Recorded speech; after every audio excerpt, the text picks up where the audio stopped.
Bonjour mes amis et bienvenue à nouveau. C'est le vendredi de Thanksgiving, alors joyeux Thanksgiving à vous et pour nous donner, à vous et à moi, un peu de perspective. Nous vivons tous les deux dans un monde libre, dans un pays sans guerre, sans missiles, sans menaces pour les familles. Pour ce Thanksgiving, je veux apporter un peu de perspective.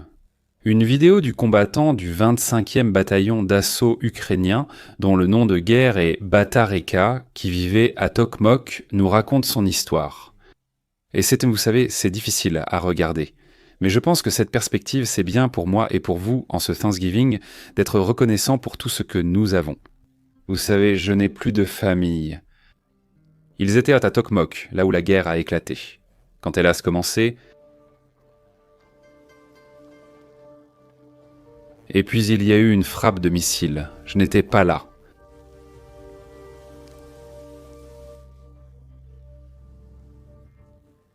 Le garçon s'appelait Andriy. Ma fille aînée s'appelait Karina. Ma femme a appelé ma plus jeune fille Evelina.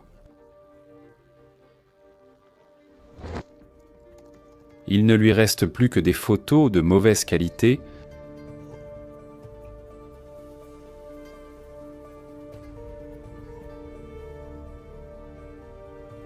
Et il y a même un bébé.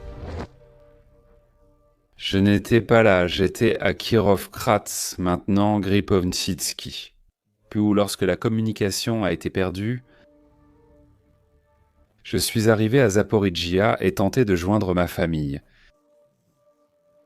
Grâce au service de bénévoles et à la Croix-Rouge, j'ai fait des demandes et j'ai écrit toutes sortes de choses pour essayer de les contacter et de les faire venir jusqu'à moi.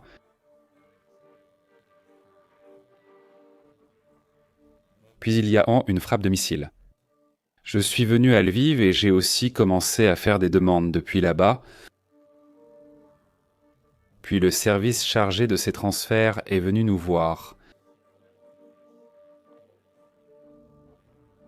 Et ils m'ont informé que ma maison avait été détruite et que tous ceux qui s'y trouvaient étaient morts.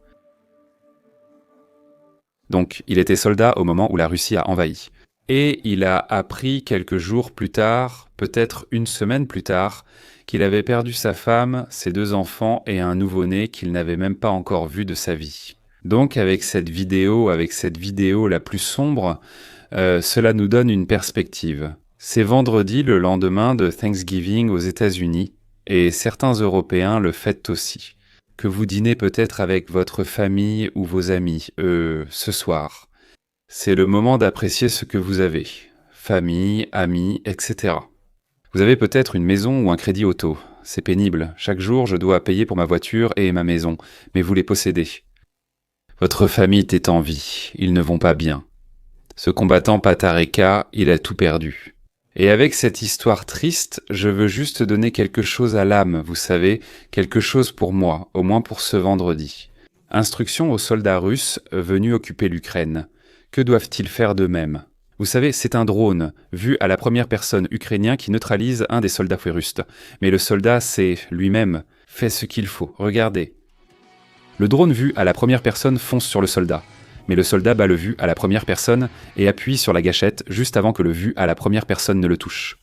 Vous savez, ces soldats russes, ils répètent en fait ce geste. Et on leur apprend à le faire, et je suis d'accord avec ça. Si vous allez sur la terre d'un autre pays, d'un autre peuple pour les effacer, je pense que vous devriez vous effacer vous-même. Et c'est ce que fait ce soldat russe. En continuant avec les vidéos, je veux dire, c'est l'édition de Thanksgiving. J'ai plein de vidéos sympas pour vous aujourd'hui. Voici un combattant ukrainien. Je pense qu'il est blessé car il reste assis comme ça lors d'un échange de tirs. Tu ne serais pas assis comme ça pendant une fusillade si tu n'avais pas été blessé. Et un Russe, depuis l'entrée de cette porte, lance une grenade juste devant son visage. Regarde ça. Regarde comment il réagit. Et là, c'est un calme divin. Il fait quelque chose avec ses mains, il tripote. Je ne sais pas ce qu'il fait, mais la grenade tombe. C'est une grenade russe juste là, devant son visage. Assez lentement et calmement, il la renvoie. Badaboum. La liberté exportée.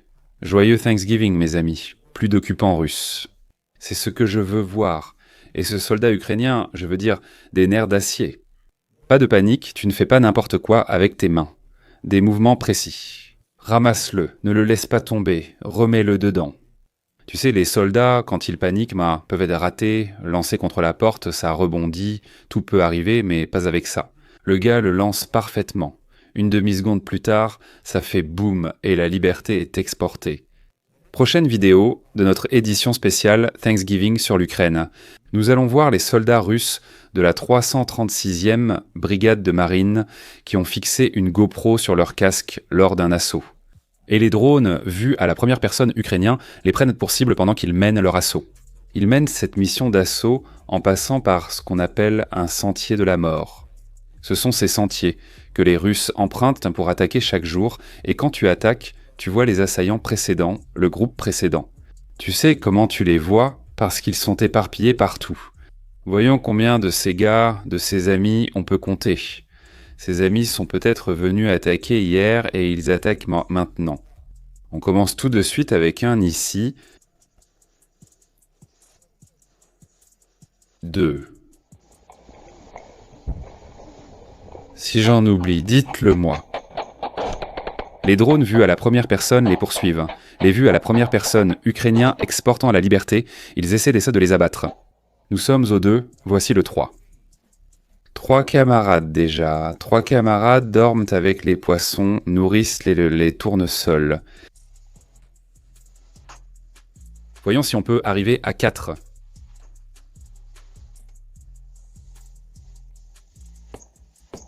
Ils essaient d'aussant d'abattre un drone vu à la première personne qui vient de toucher un de leurs camarades dans le dos. Je ne connais pas le sort de ce camarade. Nous en avons 3 pour l'instant. Est-ce qu'on va jusqu'à 4 ? Pas encore. 3. Ceci est 4, ceci est 5, 4, 5. 5 camarades des assauts précédents jonchant les champs ukrainiens. Je vais compter celui-ci comme 6. Je pense que c'est un corps. 7. Encore une fois, corrigez-moi si je me trompe, 7. On approche d'une escouade complète ici. 8 juste là. Je ne peux pas dire maintenant que, ceci, ouais, c'est toujours 8. Ce n'était pas un corps. C'est l'équipement de quelqu'un. Le ruban rouge est souvent attaché aux jambes ou bras d'un soldat. Ça fait 9. On a une escouade maintenant. 9, 10. Juste ici. Ils enjambent littéralement les corps de leurs camarades morts pour occuper la terre d'un autre peuple. Je n'arrive pas à comprendre ça. On a maintenant le numéro 10. Je crois que c'est le 11e, mais parfois on ne sait pas vraiment car le corps est éparpillé partout. Tu sais, c'est le 10. 11, ça ressemblait à ça, je vais dire 11. 12, c'est clairement Monsieur 12 juste ici. 13 sbires de Poutine, des occupants mis KO en repoussant quelques fleurs. Du fumier pour les fleurs ukrainiennes. 13. Avons-nous 14 ? Et c'est bien 14 ici, Monsieur 14 ?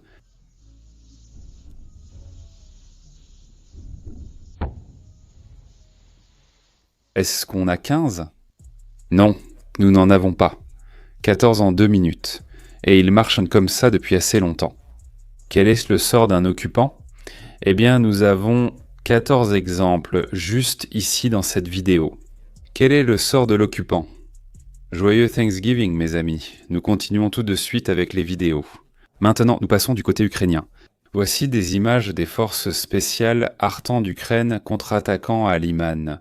C'est très court, très agressif et très rapide.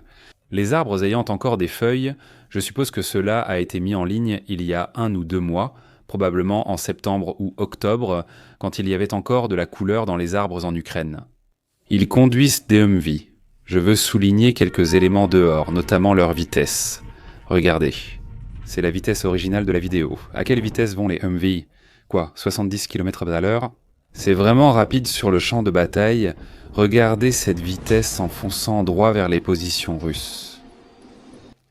Je veux attirer l'attention sur l'intérieur du Humvee. Si je vois ça, j'ai vu un bouton de climatisation, donc c'est du luxe, c'est le summum du luxe. L'homme ouvre le feu, il arrose les positions. 2 Humvee. D'abord, l'un s'ouvre à gauche, on maintient, ensuite l'autre s'ouvre à droite. Ils sont assez proches l'un de l'autre, les deux côtés sont couverts. Ils ignorent sur la position exacte des Russes, mais savent dès qu'ils sont sur ces 3 lignes. Il y a des tranchées et des positions, alors ouvrez simplement le feu. Sur tout ce que vous voyez. Elle en a une. Une Browning américaine qui exporte de la liberté. C'est Thanksgiving, une fête typiquement américaine. Yaha mes amis. Je rappelle que les Ukrainiens utilisent des M113 pour charger. Donc ce Humvee, c'est le summum du luxe. Il mitraille tout ce qui ressemble à quelque chose, exactement comme il faut le faire. Excellent travail. Plein gaz vers les positions. Maintenant, ils arrêtent en de brunir les exportations. L'infanterie Freedom débarque, se connecte aux freins avant. Tu sais comment tu les appelles, aux positions immédiatement. 2 gars d'un côté, 2 gars de l'autre côté. Avant, le Humvee fait pareil. Les Humvee font maintenant demi-tour et repartent à pleine vitesse. Tu vois, ils voulaient te repartir, mais le Humvee précédent est encore en train de tourner. Ils ont déposé les forces spéciales sur les positions russes, ils repartent immédiatement, et les forces spéciales d'infanterie vont un par un nettoyer les tranchées. J'adore leur agressivité, j'adore le fait qu'ils n'économisent pas leurs munitions ici, ils mitraillent trop tout et ils le font rapidement. Pas de panique.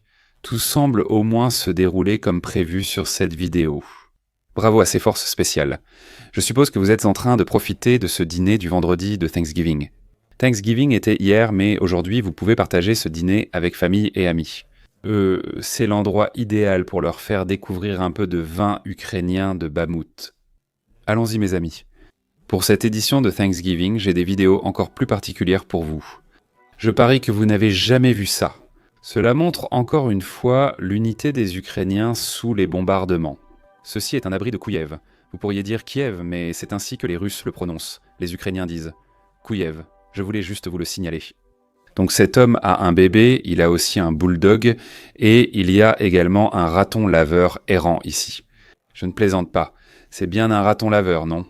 Corrige-moi si je me trompe, mais regarde ce raton laveur, ce bulldog, ce raton laveur, et un bébé qui s'entend bien avec lui dans le refuge. Je veux dire, c'est de l'unité si j'en ai déjà vu. Magnifique photo.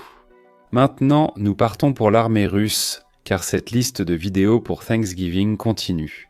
Voici comment les Russes évacuent. Eh bien, ils évacuent comme ils peuvent, tout comme les Ukrainiens. Mais ceci est une évacuation particulière, où le blessé est attaché à l'arrière d'un quad, vous savez, le véhicule que ce... Ah, c'est incroyable. Voici le blessé. Il est attaché à l'arrière du véhicule. Waouh, oui, waouh. Point d'interrogation. Qu'est-ce qui se passe ici ? Et il est attaché à l'homme à l'avant. Ils les attachent ensemble avec ruban adhésif. Voilà comment fonctionne l'évacuation dans notre armée. Putain. Tu filmes avec ton téléphone ? Ouais, j'en ai déjà marre de ton téléphone.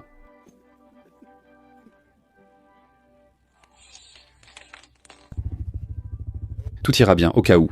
S-H-A. Ouais, le gars devant à qui on attache l'autre dit « Si jamais il se passe quelque chose, crie ». Ça va à environ 70 km/h, le mode fonçant vers la tête du blessé à l'arrière heurtera une pierre.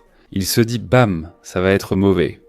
Si les éclats d'obus qu'il a reçus ne le tuent pas, ce trajet le fera. « Ouais, au pire, crie « Vas-y Michania, envoie-moi un message. Comment tu peux faire ça ?»« Tes bras sont attachés ? Comment tu peux envoyer un message ?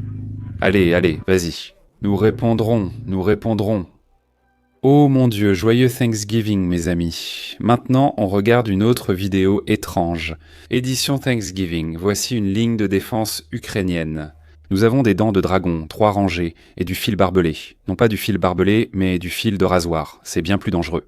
Encore 3 rangées, elles sont efficaces. Nous avons d'innombrables vidéos de troupes d'assaut russes se retrouvant coincées dans ce fil de rasoir. Vous pourriez penser que ça ne va pas marcher. Mais ça marche littéralement. Je ne sais pas depuis combien de temps ça existe. Cette technique de défense vient de la Première Guerre mondiale et d'avant, et elle fonctionne toujours. Le truc, c'est que ces fils métalliques qui relient les dents de dragon, ceci est le fil barbelé. S'ils sont dehors depuis 2 ou 3 ans, ils rouillent, Il faut donc les entretenir sur des dizaines ou centaines de kilomètres. Donc il y a un gars dans cette vidéo qui porte un seau de graisse, je ne plaisante pas, juste un seau de graisse. Il parcourt des kilomètres. Il fait ça tous les jours et huile le câble qui relie les dents du dragon. Il faut entretenir ces lignes de défense, c'est ce que font les Ukrainiens, les Russes pas tellement. C'est juste une façon particulière de voir les choses. On ne pense jamais à ce genre de truc. Il faut vraiment entretenir ces barbelés, sinon ils rouillent en 5 ans. Tu as déjà pensé à ce numéro spécial de la vidéo de Thanksgiving ? Je ne sais pas, mais c'est la première fois que je le vois. Un drone dragon russe. Tu te souviens de ces drones que l'Ukraine a introduits il y a environ 6 mois ? Encore plus en fait, à la fin de 2024, quand ils ont déversé du feu, je crois que c'était du thermite ou du phosphore, peu importe ce que c'était. Le drone survolait les positions russes, vomissant du feu en dessous. 1 an plus tard, les Russes copient enfin cette technologie et l'utilisent sur les filets de drones ukrainiens. Regardez ces routes, ce sont ces routes de la vie où les Ukrainiens arrivent et évacuent. Ils empruntent ces routes pour leurs filets anti-drones. Maintenant, un drone russe l'incendie en fait. Ces filets ne sont pas en métal, tu sais, ce sont des filets de pêche généralement. Donc ils le brûlent, en crachant du feu dessus, détruisant le filet anti-drone. Ainsi les vues à la première personne peuvent à nouveau semer le chaos sur les routes de vie. Juste une autre vidéo étrange. Mais je veux terminer cette vidéo. Puisque c'est le vendredi de Thanksgiving, je veux terminer cette vidéo avec quelque chose pour lequel vous pouvez tous être reconnaissants. Et moi aussi, je peux en être reconnaissant. La Russie a soudainement perdu l'accès à l'espace. Comment y accède-t-elle ? En réalité, ils n'ont pas de plateforme spatiale ou de plateforme de lancement de missiles en Russie. Ils en ont loué une au Kazakhstan. Je ne plaisante pas, c'est Baïkonour. C'est un site de lancement au Kazakhstan que la Russie loue comme enclave jusqu'en 2050. Encore 25 ans. Ils ont un contrat de location avec eux, donc c'est en gros comme un petit territoire russe loué sur le sol kazakh. Ce site de lancement de missiles spatiaux russes est maintenant détruit. Il n'est pas détruit, mais suite à un accident, il ne marche plus. Regardons la vidéo. Voici le site de lancement. Et quand le missile montait, la poussée. La poussée initiale qui est sortie en dessous a détruit la plateforme de lancement ici. Et il faut maintenant environ 1 à 2 ans pour la réparer. Les analystes disent que les lancements des vaisseaux Soyouz et Progress sont maintenant retardés indéfiniment. Voici les vaisseaux spatiaux et le site de lancement utilisé. Le seul qui a été utilisé pour envoyer des astronautes russes dans l'espace, ainsi que du matériel et des fournitures vers la Station spatiale internationale également. Donc si cela ne fonctionne pas maintenant, la Russie n'a plus accès à l'espace. C'est très étrange. C'est une information étrange. En fait, ils ne sont pas un pays spatial actuellement. Ils ne peuvent rien envoyer dans l'espace. Ils doivent louer d'autres plateformes à la Chine ou à des pays européens. Ils ne peuvent pas. Nous non plus, nous n'en avons pas. Il est possible qu'ils louent maintenant à la Chine pour envoyer du matériel à la Station spatiale internationale et quelques astronautes là-haut. Mais ils ne peuvent pas utiliser leur propre cosmodrome de Baïkonour, car il est actuellement hors service. Et c'est quelque chose pour lequel je suis reconnaissant à l'occasion de Thanksgiving. Jusqu'à ma prochaine vidéo chaque lundi, mercredi et vendredi. Slava Ukraini et au revoir.